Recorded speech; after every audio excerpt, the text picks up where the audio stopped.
On today's show, the preseason schedule is now here for the Atlanta Hawks, plus a new addition to the coaching staff, some mailbag questions, a hypothetical about an expansion draft, and more is on the way. You are Locked On Hawks, your daily Atlanta Hawks podcast. Part of the Locked On Podcast Network. Your team every day.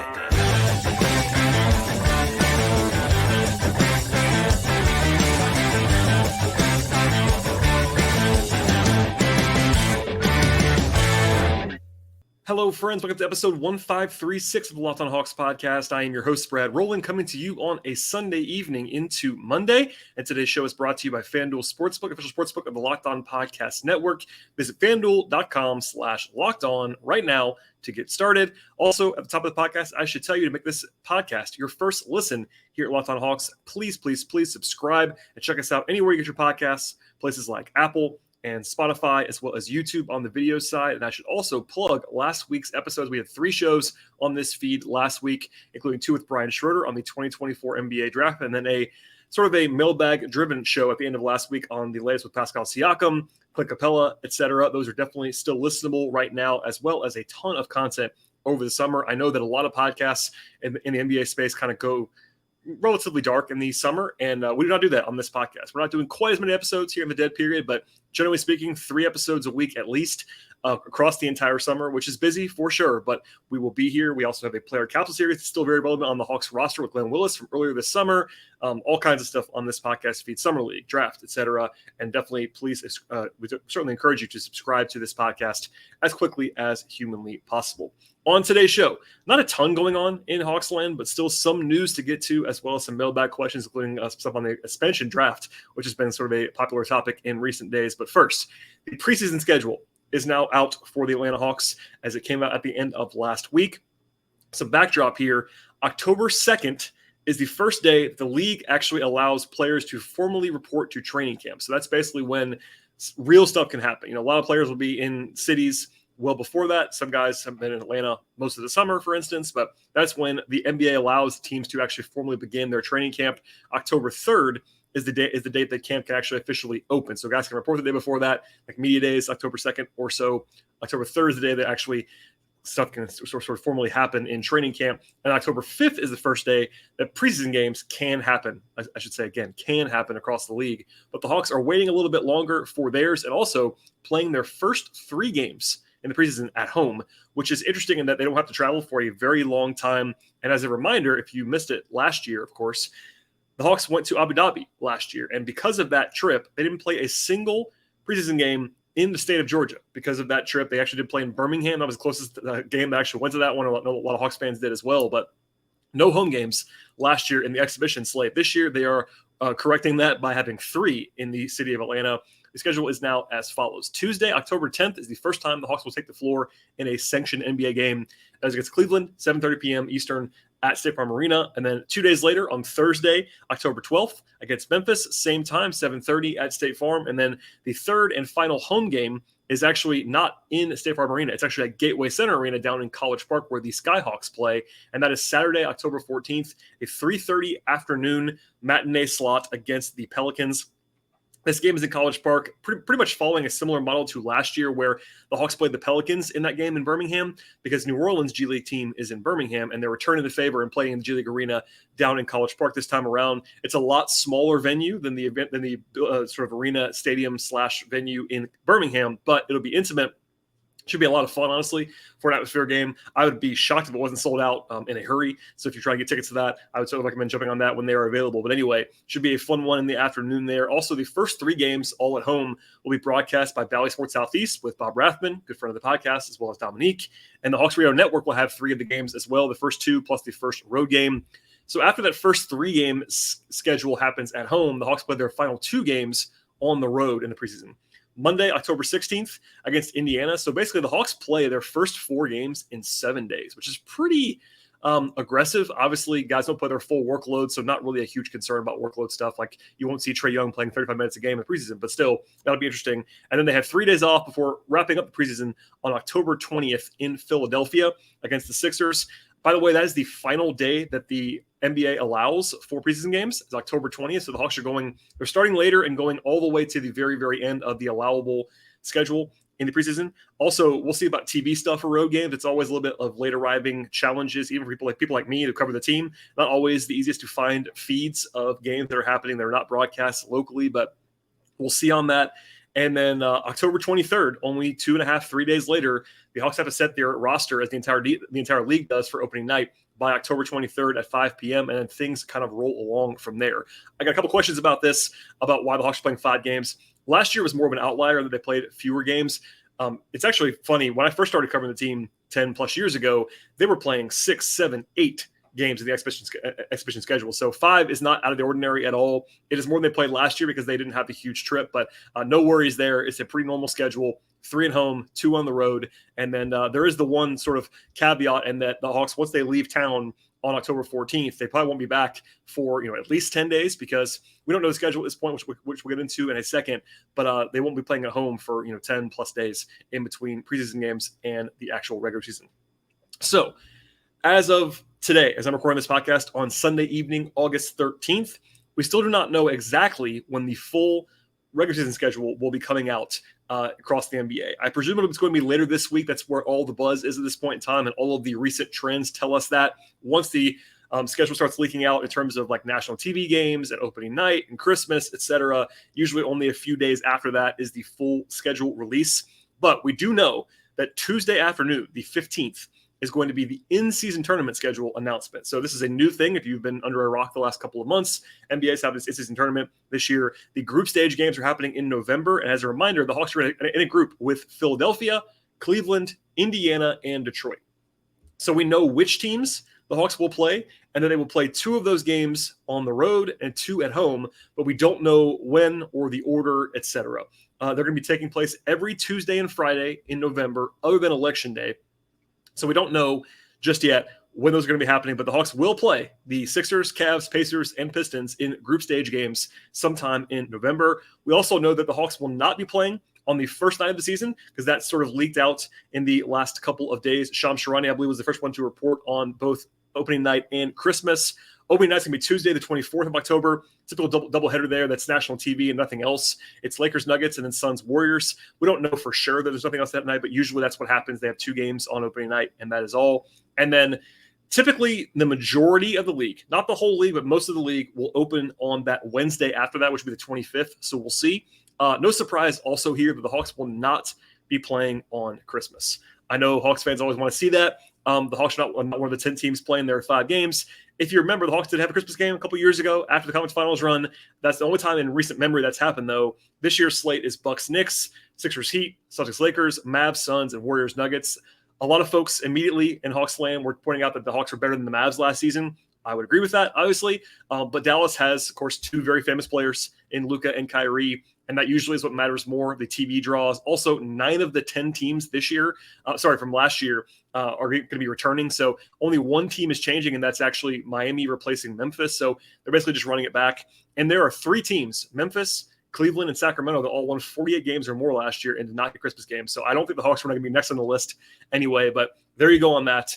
And those 2 flagship days will not have any Hawk stuff. So enjoy Christmas. I know we'll all be watching, including me, but it's probably a little bit easier for those of us covering the team, not have to cover Christmas games, etc. But anyway, we'll have a podcast later on this week if the schedule does come out about what's going on there. We do know, again, in-season tournament stuff on Tuesday afternoon. It's an ESPN release, and we'll see from there. But busy times ahead. Schedule release is a little bit overrated in some respects, but it does definitely allow people to make their plans. I know I'll be trying to go to a couple road trips this year, that kind of thing.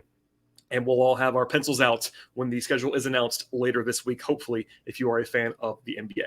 Okay, we'll have some more news and some mailbag questions in a moment. But first, a word from our sponsors on today's podcast.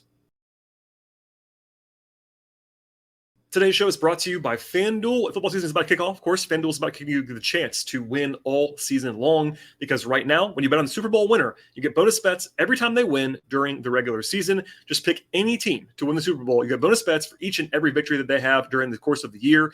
Then you can use those bonus bets on point spreads and player props and over-unders and more. The FanDuel app is also safe and secure, and they have all kinds of betting angles across the sporting landscape that you might enjoy. They have the whole range of sports at FanDuel, NFL, of course, NBA, of course, college football, MLB, WNBA, college basketball, golf, tennis, soccer, auto racing, and much more.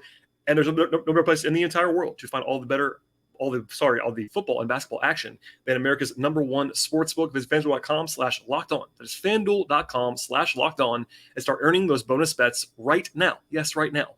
That is one more time, FanDuel.com/lockedon. Check out FanDuel today. Okay, some more news to hit on here at the top of this mailbag-driven segment, but Ryan Schmidt is a name the Hawks fans will want to be familiar with in the coming days. Sportando first reported that Ryan Schmidt will be the new head coach of the College Park Skyhawks. The Hawks have not announced this just yet. Some background here. Adrian Wojnarowski reported that the new coach of the British Basketball League's London Lions, while actually noting that Schmidt was leaving that post to join the Hawks organization. He did not say what role, but then I confirmed over the weekend and reported that he is going to be the new head coach of College Park. That'll be announced at some time in the near future. He was only in the British League for 1 year, but he actually won Coach of the Year for London at that point in time. Prior to that, I should say, he was with the Raptors organization for 4 years. So it is very normal, by the way, that the Hawks would go elsewhere with the G League head coaching job after the head coaching change at the top of the organization with Quinn Snyder. Obviously, nothing that I had to say about negative about Steve Gansey, who was the previous College Park head coach, but Quinn brought in, an entire full slate of assistants on the Atlanta side. So it makes sense that you would have a new College Park head coach. It's kind of an extension. Part of the appeal of having College Park down the street is that they can kind of run similar stuff and have similar terminology and have that be kind of an organizational, viewpoint to have from top to bottom, and have College Park kind of be able in the business of developing your players. That's why it's there. So that makes sense. The Hawks have not announced that just yet at this point in time, but it's going to be happening. Ryan Schmidt, new head coach of the College Park Skyhawks. Okay, a couple of questions here at the end of the podcast. Not shouldn't at the end. A couple of questions to hit on the rest of the podcast. One comes from Roman, who says, I was looking at the odds and I have a question. Why are the Hawks such big favorites to make the playoffs, but the same books have 41.5 wins for the season? I don't quite get it, but I also think we make the playoffs this year. So good question here from Roman. While I know not everyone is into betting, this actually has practical applications as well. So don't just tune out if you're not a huge sports bettor. I am going to use FanDuel's numbers because FanDuel is, again, the official sportsbook partner of Locked On Podcast Network. As I said earlier this month on the show, FanDuel has the Hawks over-under for season wins this year at 41.5. Basically what that means is you can bet on whether they actually win more than that, which is 42 games or more, or less than that, 41 games or less, etc. On that podcast like 2 weeks ago, I went through the entire East on that show.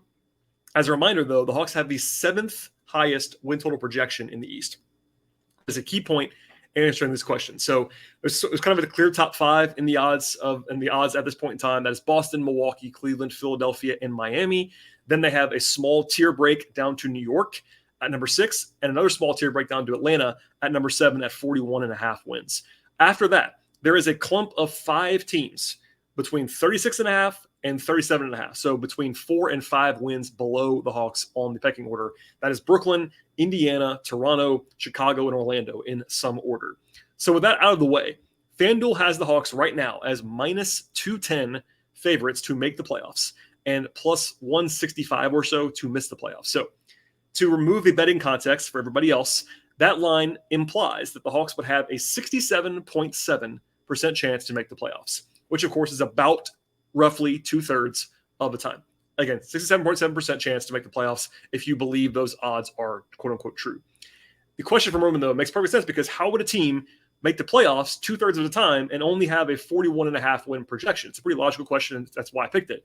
The big thing is there is a real gap in these odds between Atlanta at 7 and the 5 teams below them, almost to the point where the odds makers, again, have the Hawks kind of in their own mini tier at 7. I know that's not really impressive, and Hawks fans are not going to love that placement, and neither do I, honestly, at this point in time. I am currently higher on the Hawks than that win total would suggest, and we'll talk about that much more in the next 6, 7, 8 weeks.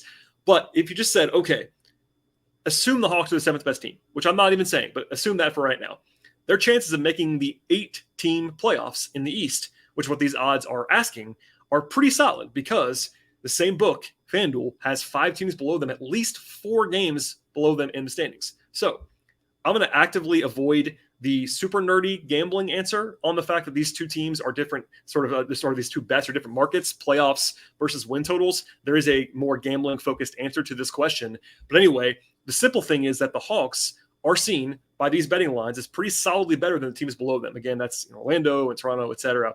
And this line is for the 8-team playoffs, not the top 6 miss the play-on tournament. So it'd be different if that was the case. Obviously, this is going to change in the near future. I will say this: these kind of betting odds are going to shift along the way. In previous years, we've seen the Hawks win total go up and down, up and down. It hasn't moved in the last 10 days or so, but let's just say the Hawks make a trade for Siakam. It would go up almost certainly. Let's say the Hawks don't do anything else. Somebody else makes a trade. It might affect things. You get an injury in training camp, whatever. It can be moving. It can be fluid. But I said this on the show a couple weeks ago. I'll say it again now.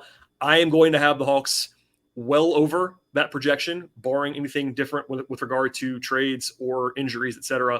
At this current moment, with no trades and with reasonable health, I would project the Hawks to be over that 41.5 win mark. I will hold off on an exact win total until the end of the offseason, but still, I'll be over on that. And as of right now, I would lean toward the Hawks making the playoffs at that number or higher, because yes, it's not a small number to have 67% chance to make the playoffs. But the last 2 years, the Hawks have been pretty unimpressive. They still made it. And let's just say they're the 7th seed in the play-in tournament. You have to lose twice to get out. It's pretty favorable to make those 18 playoffs. So nothing is guaranteed by any means.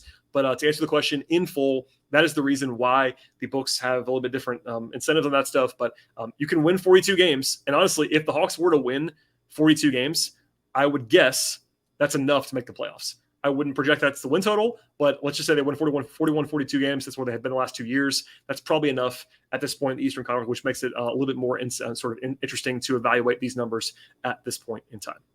Okay, one more break on today's podcast, and we'll have some expansion draft talk at the end of the podcast. But first, one more break from our sponsors.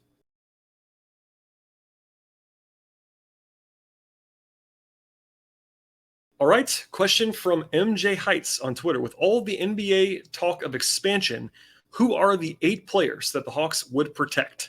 So this is interesting because I know a couple of podcasts, I know some writing has happened on this front. Part of this is that it's the dead zone of the offseason, so this is like a pretty obvious topic. But there's also is, to the question from MJ Heights, lots of buzz in the coming years. Nobody knows when, but like let's just say Vegas and Seattle are the most logical teams to come in. I think expansion is probably going to happen at some point in the next 5 to 10 years, whatever it's going to be. So, and it's been a while since the last time there was an expansion draft. So when the Bobcats, who don't even exist anymore in some ways, obviously they're Hornets now, came in that actually happened about 20 years ago. So at that point in time, the rules indicated for the expansion draft, and this is what the question is going off of as well, teams were allowed to keep 8 players under protection who were either under contract at the time or they were restricted free agents at the end of the season. So this would happen in the summer, no matter what. But for the sake of the question, I'm going to assume the expansion draft happens at the end of this coming season. So not right now, but a year from now. That would leave still every single relevant Hawks player eligible for the Hawks to keep. The only guys they could not keep would be Wes Matthews and Patty Mills, who they would not keep because they're old, etc. So they're not like useless or anything, but those guys are obviously not going to be part of your top 8 to keep in a long-term protection of an expansion draft. So I would say there are 11 real candidates for the Hawks to be kept on the current roster. I'll apologize now to the likes of Bruno Fernando, Garrison Matthews, Vit Krejci, and Seth Lundy. I think you can probably cross those guys off for right now. The 11 guys that I would consider, this is in no order, are Trae Young, of course, DeJounte Murray, DeAndre Hunter, Jalen Johnson, Clint Capella, Onyeka Okongwu, Sadiq Bey, Bogdanovich, AJ Griffin, Kobe Buffkin, and Mohamed Gay. So for me, what you basically be doing, in my mind, is trying to protect the 8 guys that have the highest value or the highest trade value, even in some respects, like the highest overall value, both short-term and long-term, because you actually need to actually take in age and contract into account because you're protecting these guys from the market and you have to replace them if they get pulled off your roster. Like, for instance, I do like Mohamed Gay quite a bit, but at this moment, I couldn't argue to keep him just because he's a second-round pick. I would cross him off. I think obviously he has some real upside, but the Hawks have much more proven options for their top 8. So I wouldn't say he has had a chance yet to prove himself at the NBA level, but I would cross Mohamed Gay off as the 11th guy. So that takes you down to 10 guys for 8 spots. There are, I think, 5 or 6. There's 5 locks. I'll say there's 5 locks, utter locks right now today. Trae, DeJounte, Onyeka Okongwu, AJ Griffin, and Jalen Johnson. Now, Trae and DeJounte are the best players. Very obvious. Okongwu would be a free agent, but he's restricted, so he's qualifying here. But he's very young. I think he's already been proven to be a very, very good player. Super high value guy, long term, versatile, talented, etc. AJ and Jalen are not proven on that level yet by any means, no matter what Hawks fans might be over their skis on. I think that there are some circles where Jalen is really overrated and sometimes AJ is overrated or whatever crossover. But I think the futures are very bright for those guys. I think they're both, importantly, very young and importantly for this, very cheap. So those guys, I think, are 5 of the 8 pretty clearly, barring injury or something crazy in the next year. That leaves Hunter, Bay, Capella, Bogdanovich, and Bufkin for 3 spots. Now, the easy thing to do might be just to leave Bogdanovich and Capella unprotected. They're the oldest guys, although they're not super old. I'm guilty of this too. Like, they're not actually very old, but they're old for the Hawks. And they're also the only core guys on the team that have probably peaked already and are on the way down. Everybody else on the roster is either in their prime or on the way up. Capella and Bogdanovich, I should say, are probably at least easing their way down from their absolute top form. So, on the other hand, I think that Hunter probably has the worst contract at the moment on the books for the Hawks right now, when you compare his proven production at this point. Now, that does not mean it has to stay that way. Hunter is crucially a lot younger than guys like Capella and Bogdanovich, and it's not a crazy contract. I've seen some, I get it on Hunter. He's polarizing because of what I've talked about a number of times on this podcast. Like, he's not proven to be the kind of guy that you extend at the number that they gave him, but he also is a 6'8" forward who can defend and shoot, and there's some utility there. What he doesn't do is kind of maddening sometimes. What he does do is kind of intriguing sometimes, etc. But I'll say it's a shaky contract, but not a terrible one by any means. Bogey is older than Hunter, but is, number one, a lot more proven to be a high-level player than Hunter, and also making a lot less money over the next few seasons than Hunter does. And also that deal is going down, whereas Hunter's deal is going up in money each and every year. Capella is obviously just a lot better than Hunter right now. I understand that maybe some Hawks fans that don't like Capella would argue that. There's an argument there. Capella has been a lot better than DeAndre Hunter to this point in their career. That could change this year. Certainly could change in the next 12 months. That would not surprise me. But right now, today, Capella is a lot better than Hunter, and they're making the same money. So I would probably always keep that in mind on this, although Capella is older, of course. Then you have Bufkin and Bay, who are very interesting cases. Bay is going to be a free agent like Okongwu is, but again, restricted.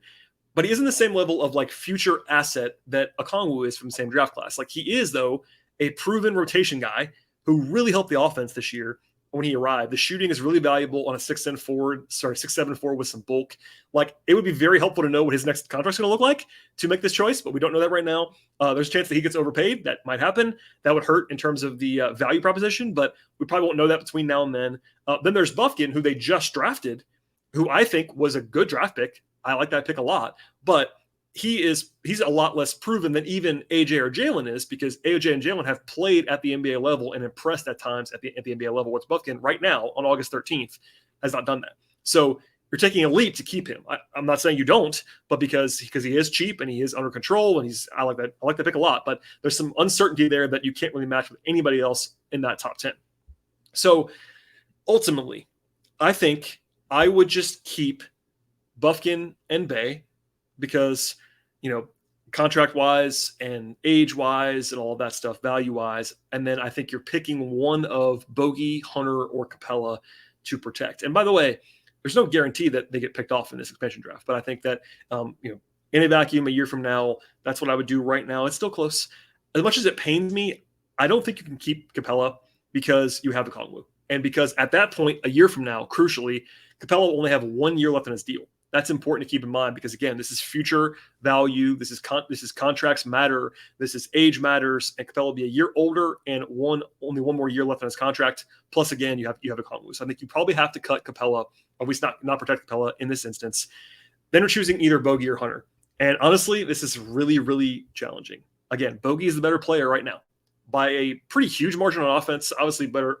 Hunter's better defensively. And I think Bogey's better overall, and he's cheaper. But Hunter is much younger and plays a position that every team in the league wants a 6'8" forward who can defend.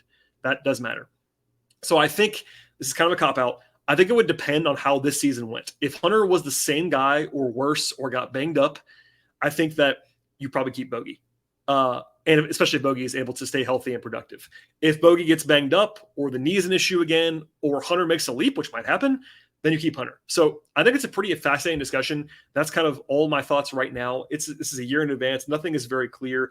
I do believe, though, that there is a pretty clear top 10 for 8 spots, and that means you can only protect 8 of those 10 guys, and you're cutting some combination of veterans or maybe Buffkin if you want to go that direction. A year from now, I think it might be easier. It might also be harder. We'll see. But as of right now, that's what I would do. It's fascinating. And look, this might happen. It probably won't happen a year from now, but I think that expansion is going to be interesting. And I think when it does happen, I will probably cover that at a very, very high level, because this is a decision the Hawks are going to have to make, and they'll have more draft picks in the pipeline by then. They might make more trades by then, and we'll see. But anyway, a good question and a nice August hypothetical to end today's podcast. Okay, again, I'll have more coming later this week. I won't give anything else away. I have some guests lined up, hopefully in the next couple of weeks as well. But some schedule stuff for sure, whenever that happens to come out, in season on Tuesday, and then hopefully regular season like Wednesday, Thursday-ish, but we'll see when it actually comes out. Please subscribe to this podcast anywhere you get your podcasts, places like Apple and Spotify and YouTube on the video side. If you are a fan of the show, it helps us to subscribe multiple times across platforms, even auto-download the show on Apple and Spotify or Odyssey or wherever. Also, likes and views and all that stuff on YouTube as well. If you want to send in a question for the mailbag, there are 3 ways to do that. You can leave a 5-star feedback/review on Apple Podcasts and leave a question there. You can also send questions to lockedonhawks@gmail.com, or you can send them to me on Twitter/X, which is @BT Rowland for my personal account, and @LockedOnHawks for my show account. Also, I write about the Hawks sometimes at patreon.com/BT Rowland. So lots of plugs at the end of the podcast. But if you are a sicko diehard listening to the podcast in August, I shout you out. I very much appreciate your support. And with all that said, we'll see you all later this week.